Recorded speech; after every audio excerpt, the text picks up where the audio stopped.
Doamna Liliana Savubadea, în viață suntem puternic legați de, mai ales ca artiști, de considerația oamenilor cu care și lângă care trăim.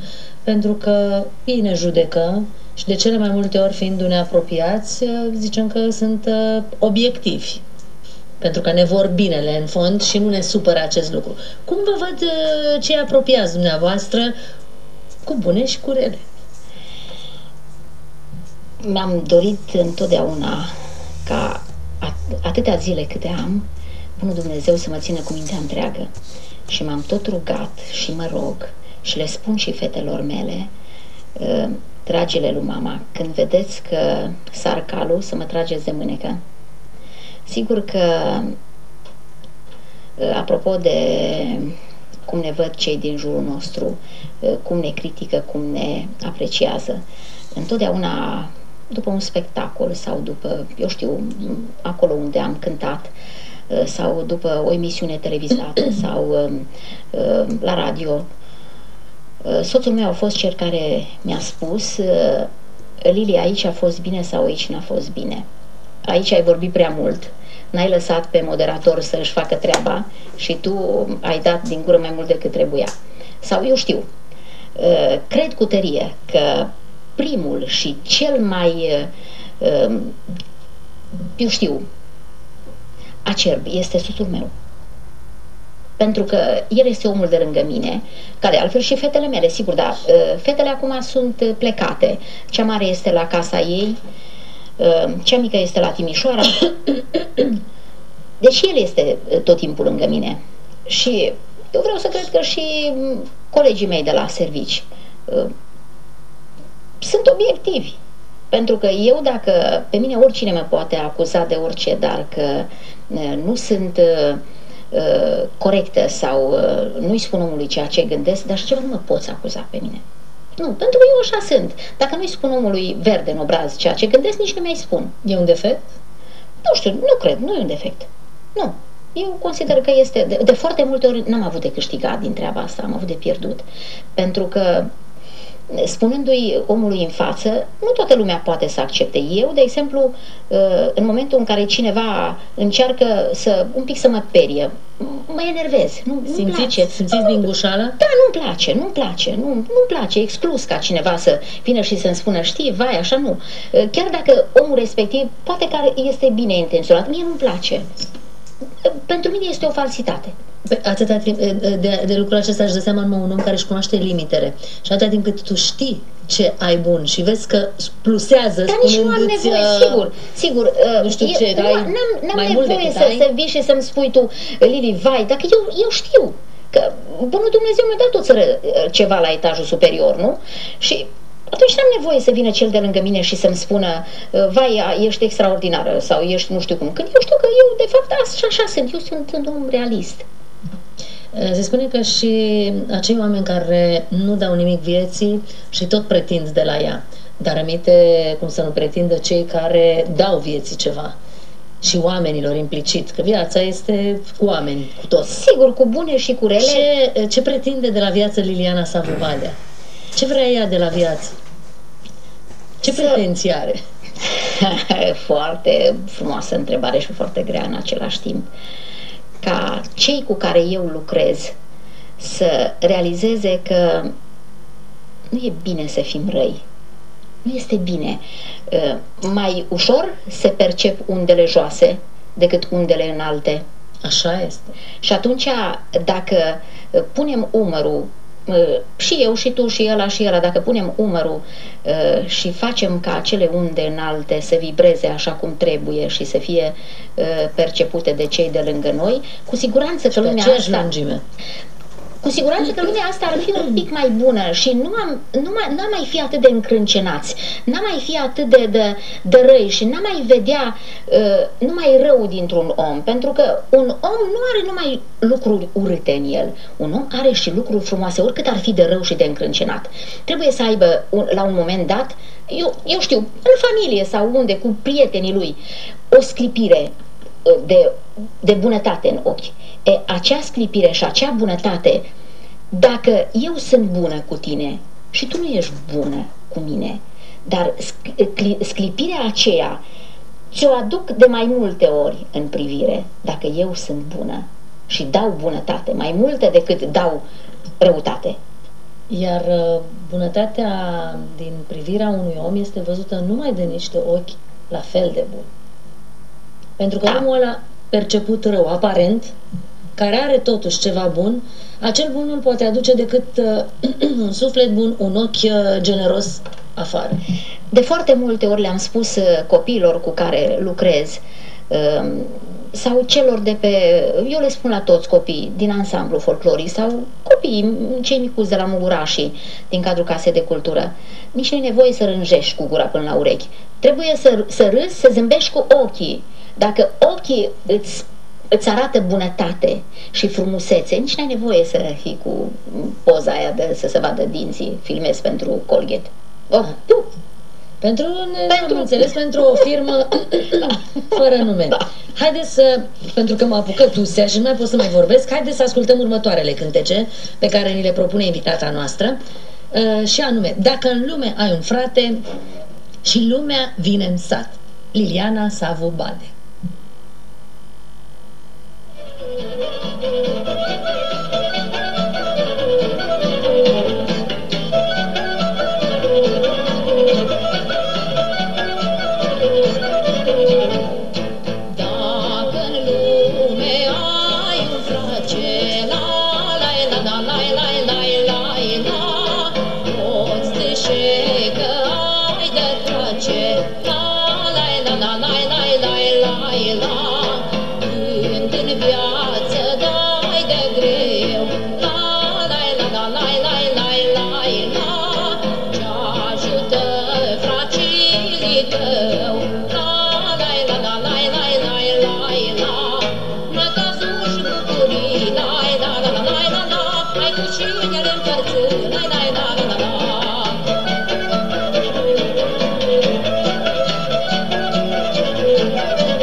Lumea vine în sat, la joc o plecat, la joc o plecat.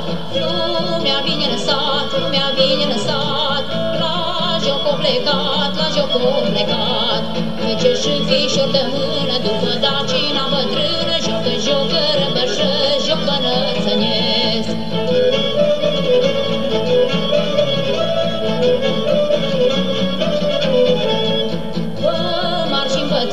Pe margini bătrâni, sărit și givăn, ca așa la români. Pe margini bătrâni, sărit și givăn, ca așa la români. Cântă laie de cimponi și cu George Bosiconi, că răbășească pe locul lui altul joc.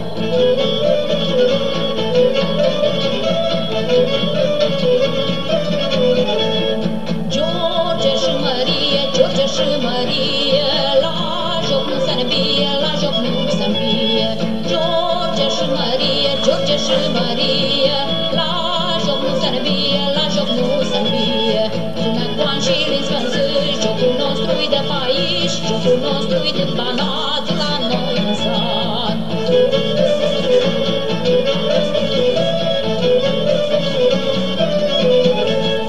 Hai, jucați, jucați, nu vă înviați, nu vă totocmiți și nu vă opriți. Hai, jucați, jucați, nu vă înviați, nu vă totocmiți și nu vă opriți.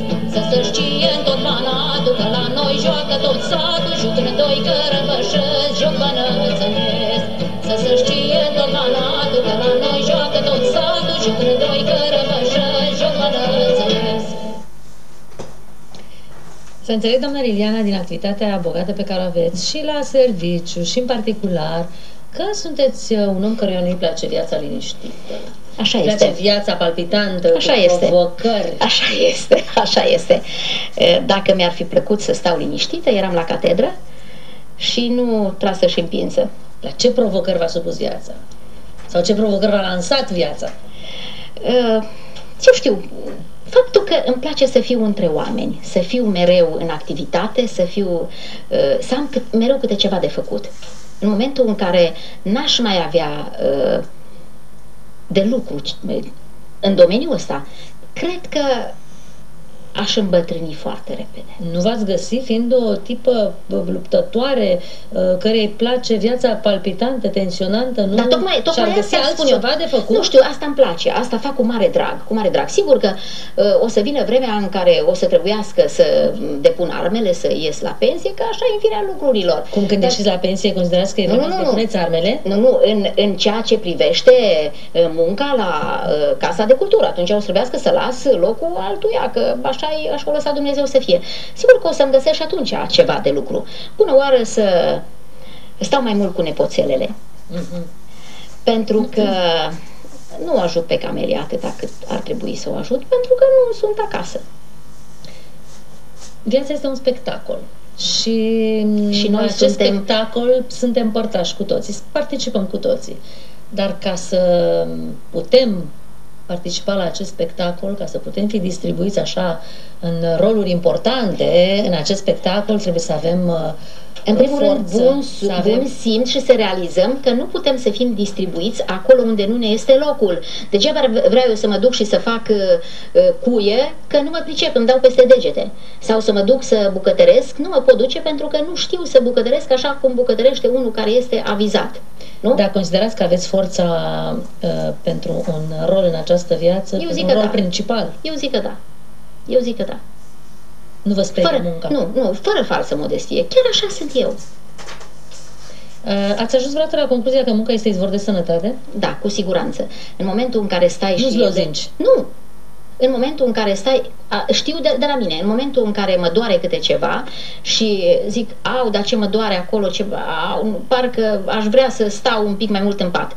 Mai tare mă doare decât dacă mă ridic din pat, gata, V-ați revenit. Mi-am revenit. Subit. Da, pentru că fără să vrei uiți, ești prinsă cu cele ce trebuie să faci și uiți de durere, nu? Odată ce veți ieși la pensie, credeți că rămâne ceva în urmă? Eu zic că da. Eu zic că da. Ce? În primul rând, această muncă cu... Concret. realizările de la premiile de la ansamblu Izvorașul sau munca la păpușari sau în teatru sau nu știu ce se face acolo la Casa de Cultură. Eu zic că da, că rămâne ceva în urma mea și e palpabil. La asta mă refer, la material. Da, am crescut atâția copii care cântă frumos și cu drag mă uit la ei și le spun când mă întâlnesc cu ei, sunt mândră de voi. Sau chiar dacă nu îi întâlnesc, îmi spun eu mie, uite și eu am contribuit. Sigur că există materialul uman. Dacă n-ar exista, degeaba te-ai chinui, că nu poți să realizezi, nu poți să faci din ceva să iasă nu știu ce. Sunt copii cărora le preziceți un viitor în muzică? Da. Vor fi interpreți de seamă? Da, sunt. Și încurajați pe această Eu încurajez, sigur că da. Și au condiții acolo? Au. Sau e nevoie să vină în alt oraș ca să se realizeze mai mult? Sigur că impactul este mai mare dacă ajung în Timișoara sau, eu știu, e cu totul altceva, dar în prima fază, când se învață ABC-ul, eu zic că învață. Deci acolo puneți bazele pregătirilor în muzică, în acest domeniu. Dacă aveți de făcut cuiva dedicații, vă rog să le faceți, pentru că uit și chiar nu aș vrea să uit. Astăzi este ziua de naștere a nepotului meu, Adi.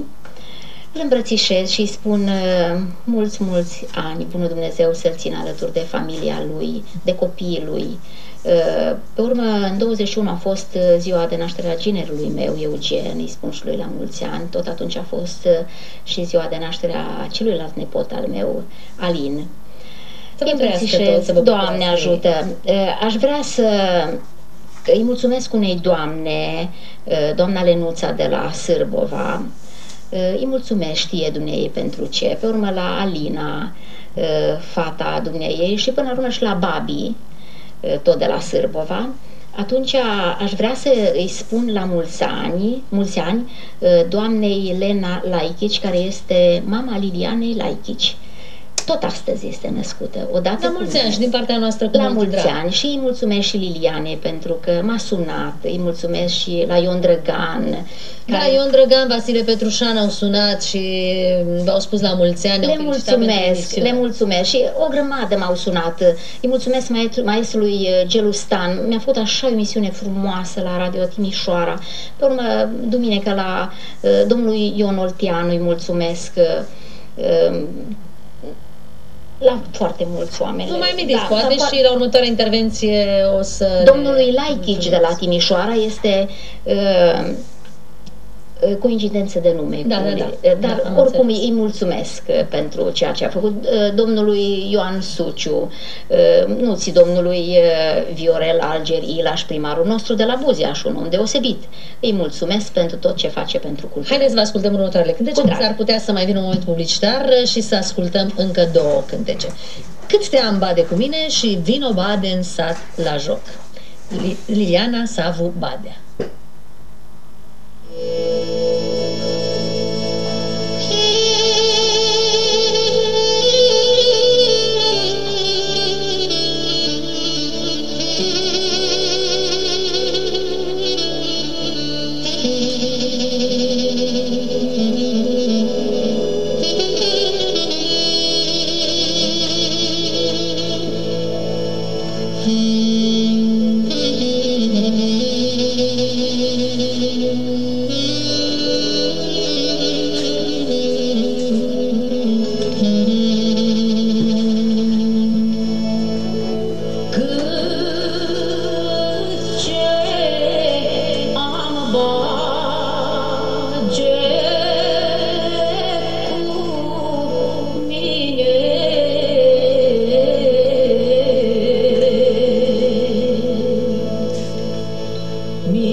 Dimineața mă vegrești până la